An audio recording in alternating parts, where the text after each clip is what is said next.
হেই WhatsApp guys Bangla সেন্সে hair তো কি অবস্থা সবার আপনাদের অপেক্ষার দিন শেষ করে চলে এলাম নারুটো ক্লাসিকের নতুন এপিসোড নিয়ে।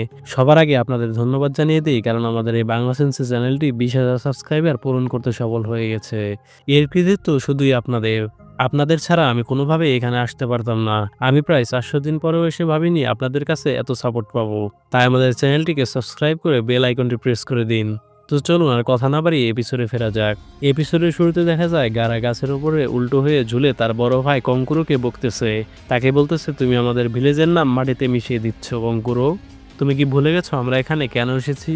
কঙ্কুরো ভয়ে বলতে থাকে, হ্যাঁ আমি জানি, কিন্তু আমি কিছুই করিনি। তারা আমাকে চ্যালেঞ্জ করেছে ফাইট করার জন্য। গারা তা শুনে অনেক রেগে যায় এবং কঙ্কুরোকে চুপ থাকতে বলে। কঙ্কুরো অনেক ভয় পেয়ে যায় গারাকে দেখে। গারা কঙ্কুরোকে হুমকি দেয়, চুপ না থাকলে আমি তোমাকে মেরে ফেলবো। কঙ্কুরো তারপর ক্ষমা চায়।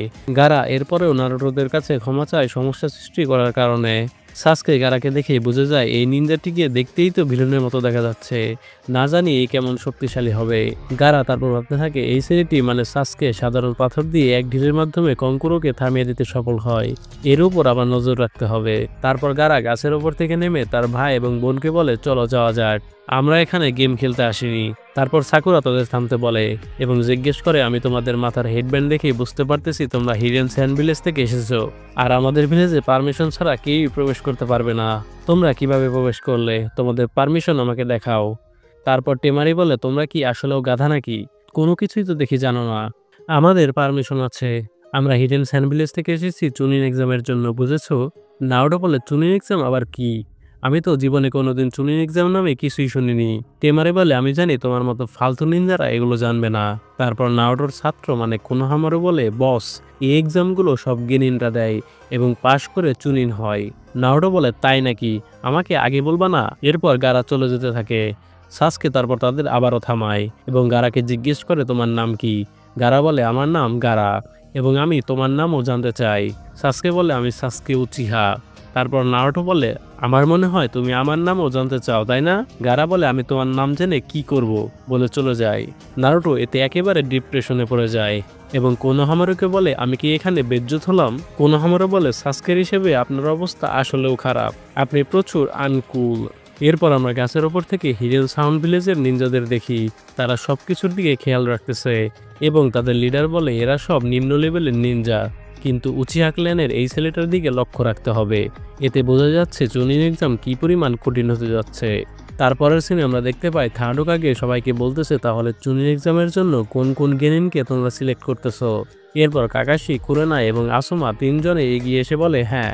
হোকাগে আরও বলে, চুনিন এক্সাম দেওয়ার জন্য গেনিনদের না হলেও 8টি মিশনে অংশগ্রহণ করতে হবে, কিন্তু তার থেকেও বড় বিষয় হলো যদি তোমরা কাউকে মনে করো যে এই গেনিন এই এক্সাম দিতে পারবে তাহলে তাদের নাম দিতে পারো। এটি শোনার পর ইরোকা সেন্সে বলে, এদের মধ্যে কারো ছাত্রই চুনিন এক্সাম দেওয়ার মতো নিনজা হতে পারেনি, আরও কয়েক বছর পর হয়তো নারুটোরা প্রস্তুত হতে পারবে। কাকাশি তারপর এগিয়ে এসে বলে, আমি স্কোয়াড 7-এর ক্যাপ্টেন। আমার টিমের মেম্বাররা নারুটো উজুমাকি, সাসকে উচিহা এবং সাকুরা হারুনো। আমি এই তিনজনকে চুনি এক্সামের জন্য সিলেক্ট করতেছি। ইরোকা সেন্সে তা শুনে অবাক হয়ে যায়, কারণ তারা এখনও সেই লেভেলের নিনজা হয়ে ওঠেনি। তারপর কুরেনাই বলে, আমি টিম 8-এর ক্যাপ্টেন। আমার টিমের মেম্বাররা হলো হিনাটা হিউগা এবং শিনো আবারামে। আমি প্রত্যেককে চুনি এক্সাম দেওয়ার জন্য সিলেক্ট করতেছি। তারপর আসামা বলে, আমি স্কোয়াড নাম্বার 10-এর ক্যাপ্টেন। আমার টিম থেকে আমি ইনো, শিকুমারু নারা এবং চোজি প্রত্যেককে চুনি এক্সাম দেওয়ার জন্য সিলেক্ট করতেছি। আশেপাশে সবাই আলোচনা করতে থাকে যে এই সব নিনজারা এখনো বাচ্চা, এরা কিভাবে চুনি এক্সামের মতো বড় এক্সাম দিবে। একটু পর ইরোকা এগিয়ে এসে বলে, কি বলতেছেন আপনারা? যে 9 জন বাচ্চাদের নাম বললেন তারা প্রত্যেকে আমার ছাত্র। আমি জানি এরা কি লেভেলের নিনজা, এরা হয়তো ভালো কিছু করতে পারবে, কিন্তু এখনো অনেক দেরি, এরা এখনো বাচ্চা। কাকাশি এ শুনে বলে, আমি যখন চুনির এক্সাম দিয়েছিলাম আমি নারুটো থেকে 6 বছরের ছোট ছিলাম। ইরোকা রেগে বলে, নারুটো একদমই তোমার মতো না, তুমি কি চাও নারুটোর কিছু হয়ে যাক? কাকাশি বলে, ওরা সবসময় চিল্লাফাল্লা করে কঠিন কঠিন মিশনে যাওয়ার জন্য। এই এক্সাম ওদের ব্যথার মাধ্যমে শিখিয়ে দিবে নিনজা হতে গেলে কি কি করা লাগে। যদি সফল হয় তাহলে ভালো, না হলে সমস্যা নেই, পরের বার আবার দিবে। কাকাশি ইরোকাকে শান্ত হতে বলে যে আমি জানি তুমি নারুটোকে কেমন ভালোবাসো, কিন্তু নারুটোরা এখন তোমার স্টুডেন্ট নয়, তারা এখন আমার ছাত্র, যারা আর বাচ্চা নেই, ভালো মানের নিনজা হয়ে গিয়েছে। ইরুকা এতে অনেক রেগে যায়। তা শুনে হোকাগে বলে, ইরুকা চিন্তা করো না, আমি এর জন্য অন্য ব্যবস্থা করতেছি। এই 9 জন নিনজাদের উপর আবারও টেস্ট নেওয়া হবে এবং দেখা হবে যে এরা আসলেও পারবে কিনা চুনি এক্সাম দিতে। এর পরের সিনে আমরা দেখি নারুটোরা দাঁড়িয়ে রয়েছে কাকাশির জন্য। কাকাশি আবারও লেট। সাকুরা অনেক রেগে যায় যে সে বারবার কেন ঘন্টার পর ঘন্টা দেরি করবে। আমি কাকাশি সেন্সের জন্য নিজের চুলও ব্রাশ করতে পারিনি। নারুটো বলে, আমিও আসলে দাঁত ব্রাশ করার সময় পাইনি, আর আমার আন্ডারওয়্যারও। সাকুরা তা শুনে বলে, কি বললা তুমি আসলেও জঘন্য। সাসকে আসলে এদের দুজনের উপরই বিরক্ত। এরপর কাকাশি এসে হাজির হয় এবং এসে বলে, আমি তোমাদের 3 জনের নাম রেকমেন্ড করেছি চুনি এক্সাম দেওয়ার জন্য। এরপর কাকাশি তাদের অ্যাপ্লিকেশন ফর্ম দেয় এবং বলে, তোমাদের যদি ইচ্ছা হয় তাহলে এক্সাম দিতে পারো, আবার যদি মনে করো তুমি এখনও সেই রকম নিনজা হতে পারোনি তাহলে পরের বছরও দিতে পারবে।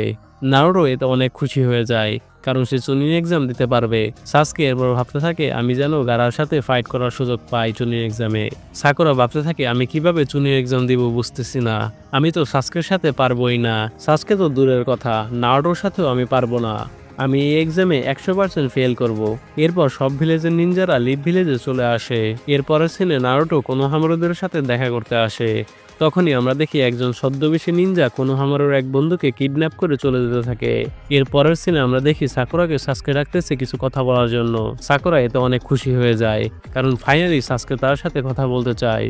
এর পরের সিনে আমরা দেখি নারুটো সেই নিনজার পিছু নিচ্ছে যে কোনোহামারুর বন্ধুকে কিডন্যাপ করে নিয়ে যাচ্ছে।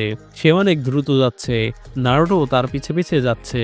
এরপর সেই নিনজাটি কোনোহামারুর বন্ধুকে গাছের সাথে বেঁধে দাঁড়িয়ে থাকে এবং বলতে থাকে, আমি তো শুনেছিলাম লিভ ভিলেজের নিনজারা শক্তিশালী হয়, কিন্তু এখন তো দেখতেছি এরা সব দুর্বল নিনজা। তখনই সেখানে নারুটো এসে হাজির হয়। নিনজাটি নারুটোকে দেখে একটু অবাক হয়, কারণ সে অনেক তাড়াতাড়ি পৌঁছে গিয়েছে। নারুটো বলে, ওকে ছেড়ে দাও, তাছাড়া তোমার খবর আছে। তারপর সেই নিনজাটি বলে, তুমি যদি এক পা এগো তাহলে আমি একে মেরে ফেলবো। নারুটো বলে, তোমার সমস্যাটা কি? ও তো এখনো বাচ্চা। এরপর সেই নিনজাটি নারুটোকে হোকাগের অফিসের সিলিং স্ক্রোল চুরি করে আনতে বলে, তাহলে একে ছেড়ে দেবে। নারুটো এতে মানা করে দেয়। এর পরের সিনে আমরা দেখি সাসকে সাকুরাকে বলতেছে, সাকুরা, আমি তোমাকে বলতে চাই তুমি এই চুনির এক্সাম বাদ দিয়ে দাও, এটি তুমি কোনোভাবে পাশ করতে পারবে না।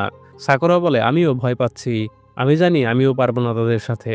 সাসকে বলে, এই নিনজারা অনেক শক্তিশালী, পাশাপাশি এরা কাউকেও ক্ষমা করবে না। সাকুরা এতে অনেক খুশি হয় এবং বলে, এর মানে তুমি আমার জন্য কেয়ার করো, তাই না? সাসকে বলে, হ্যাঁ। তখনই সেখানে আবার সেই নিনজাটি চলে আসে যে কোনোহামারুর বন্ধুকে কিডন্যাপ করে নিয়ে যায়। সে এসে সাসকের দিকে অনেকগুলো কুনাই ছুঁড়ে মারে আর সাসকে জখম হয়ে মাটিতে শুয়ে পড়ে। সাকুরা এটি দেখে অনেক ভয় পেয়ে যায়। তারপর আমরা আবারও নারুটোদের সিনে চলে যাই। নারুটো বলে, আমি হোকাগের অফিস থেকে স্ক্রোল চুরি করতে পারবো না। তখন সেই নিনজাটি বলে, তাহলে মনে হচ্ছে তুমি এই বাচ্চাকে বাঁচাতে চাও না। নারুটো বলে, আমি অলরেডি বাচ্চাকে বাঁচিয়ে ফেলেছি। এরপর সেই নিনজাটি পিছনে তাকিয়ে দেখে বাচ্চাটি চলে গিয়েছে। নারুটো তার শ্যাডো ক্লোনের মাধ্যমে বাচ্চাটিকে তার কাছ থেকে সরিয়ে নিতে সফল হয়। এটি দেখে সেই নিনজাটি অবাক হয়ে যায়। তারপর নারুটো একটি জালের মাধ্যমে তাকে আটকিয়ে ফেলে এবং একটু পর দেখা যায় সাবস্টিটিউশন জুৎসুর মাধ্যমে সেই নিনজাটি সেখান থেকে ভেগে যায়। তারপরের সিনে আমরা দেখি সাকুরা সাসকের জন্য কাঁদতেছে। তখন সেই নিনজাটি আবারও বলে, তুমি এইভাবেই কাঁদবে যদি তুমি চুনির এক্সামে অংশগ্রহণ করো, তাই ভালো মতো বলছি চুনির এক্সাম থেকে বাদ দিয়ে দাও নিজেকে। সাকুরা তারপর বলে ওঠে, এরকম গেনজুৎসু দিয়ে তুমি আমাকে বোকা বানাতে পারবে না, আমি শুরুতেই বুঝে গিয়েছি এটি গেনজুৎসু। সাসকে আমাকে কোনোদিনও ডেকে এগুলো বলবে না, তুমি একটা ইলিউশন ছাড়া কিছুই না, তুমি সব থেকে বড় গাধা। তারপর সে বলে, তুমি শিওর যে আমি ইলিউশন? সাকুরা বলে, আমি 100% শিওর। তারপর সে নিন্দাটি সাকুরার দিকে অস্ত্র ছুঁড়ে মারে, আর এতে সাকুরার কিছুই হয় না, আর আমরা বুঝতে পারি সাকুরাই সঠিক ছিল। এরপর সেই নিনজাটি বলে, আমি জানতাম কাকাশির ট্রেন করা নিনজারা খারাপ হতে পারে না, বলেই সেখান থেকে চলে যায়। সাকুরা বলে, আমি চুনি এক্সামে অংশগ্রহণ করবো যত যাই হোক। তারপর সেই নিনজাটি সাসকেকে অ্যাটাক করতে যায়। সাসকে তাকে এক নিমেষেই হারিয়ে দেয়। তারপরের সিনে আমরা দেখি কাকাশি একা দাঁড়িয়ে রয়েছে। তখনই সেখানে সেই নিনজাটি এসে হাজির হয় যে নারুটো, সাকুরা আর সাসকের উপর অ্যাটাক করে। সে এসে বলে, এরা সবাই পাশ করেছে টেস্ট, তোমার স্কোয়াড এবং বাকিদেররাও। এরপর সে তার আসল ফর্মে ফিরে আসে, আর আমরা দেখি সে আর কেউ না, ইরুকা সেন্সে। সে আসলে নারুটোদের পরীক্ষা করতেছিল যে এরা চুনি এক্সাম দিতে পারবে কিনা। ইরুকা বলে, কাকাশি আপনি সঠিক ছিলেন, এরা সবাই এখন আর আগের মতো নেই, এরা এখন অনেক স্কিলফুল নিনজা হয়ে গিয়েছে। কাকাশি তারপর বলে, এরা শক্তিশালী, কিন্তু চুনি এক্সাম অনেক কঠিন, দেখি কি হয়, এটা কি পারবে চুনি এক্সাম কমপ্লিট করতে। তারপরের সিনে আমরা দেখি নেজি, রকলি আর টেনটেন আলাপ করতে থাকে যে তারা চুনি এক্সামের জন্য প্রস্তুত। কিন্তু কাকাশি সেন্সের স্কোয়াডের দিকে একটু লক্ষ্য রাখতে হবে, কারণ সবাই জানে কাকাশির মতো ট্যালেন্টেড সেন্সের থেকে ভালো কিছুই আশা করা যায়। তারপরের সিনে আমরা দেখি সব নিনজারা ভেতরে প্রবেশ করে চুনি এক্সাম দেওয়ার জন্য। যাওয়ার পথে দুজন পাহারাদারদের দেখা যায়। তারা একজন নিনজা যার নাম রকলি তাকে ভেতরে প্রবেশ করতে দেয় না এবং ধাক্কা দিয়ে ফেলে দেয় আর বলতে থাকে এরা নাকি চুনি এক্সাম দেবে, আমাদের ঠেলি যারা নাকি প্রবেশ করতে পারে না। তারা আরো বলে আশা ছেড়ে দাও এখনই, তোমরা চুনি এক্সামে গেলে অনেক হার্ড হবে, যাও যার যার বাসায় যাও। তারপর টেনটেন এগিয়ে যায় ভেতরে প্রবেশ করার জন্য, তাকেও মেরে ফেলে দেয় এবং বলে এই অল্পতেই তোমাদের এই অবস্থা, এই পরীক্ষা দিতে গেলে তো তোমরা মরেই যাবে। তারপর সেখানে নারুটোরা এসে হাজির হয়। সাসকে বলে এখান থেকে সরে যাও আর তোমাদের এই ফালতু গেনজুৎসু বাদ দাও, আমরা দেখতেই পারতেছি তোমরা গেনজুৎসু ব্যবহার করতেছো। আমরা ৩য় নম্বর ফ্লোরে যাব। তারপর আশেপাশের নিনজারা বলে ওঠে আমরা তো অলরেডি 3rd ফ্লোরে আছি। সাসকে বলে আমরা 2nd ফ্লোরে আছি। সেই সাকুরাকে বলে সাকুরা তুমি বলে দাও এই গেনজুৎসুর ব্যাপারে, তুমি তো আমাদের টিমের সব থেকে ভালো গেনজুৎসু বুঝতে পারো। সাকুরা আসলে কিছুই বুঝে নাই, কিন্তু তারপরও সে এমন ভাব ধরে যে সে সবকিছুই বুঝে গিয়েছে এবং এরপর বোর্ডের লেখা চেঞ্জ হয়ে যায়। তখনই সেই পাহারাদার সাসকেকে এসে মারতে যায় আর সাসকে যখনই লাথি দেবে তখনই সেখানে রকলি এসে পড়ে আচমকা। এটি দেখে সবাই চমকে যায় যে এত ফাস্ট কিভাবে কেউ চলতে পারে। সাকুরা বলে এ তো দেখি সাসকের থেকেও বেশি ফাস্ট, আমি তো শুরুতে একে দুর্বল ভেবেছিলাম। সাসকে বলে এই ছেলেটি আমার লাথি তার হাত দিয়ে থামিয়ে দেয়, এটি কিভাবে সম্ভব। এরপর সেখানে নিজে এসে বলে তুমি মানুষদের কেন নিজের পাওয়ার দেখাচ্ছ রকলি, আমরা তো আলোচনা করেছিলাম আমাদের সত্যি সম্পর্কে কাউকে ধারণাও দেব না। তারপর রকলি এসে সাকুরাকে বলে আমার নাম রকলি, তুমি সাকুরা তাই না, আমি তোমাকে ভালোবাসি। সরাসরি সাকুরাকে প্রপোজ করে। সাকুরা তাকে এক মুহূর্তে না বলে দেয়। রকলি এতে ডিপ্রেশনে চলে যায়। তারপর নিজেই সাসকেকে ডেকে জিজ্ঞেস করে তোমার নাম কি।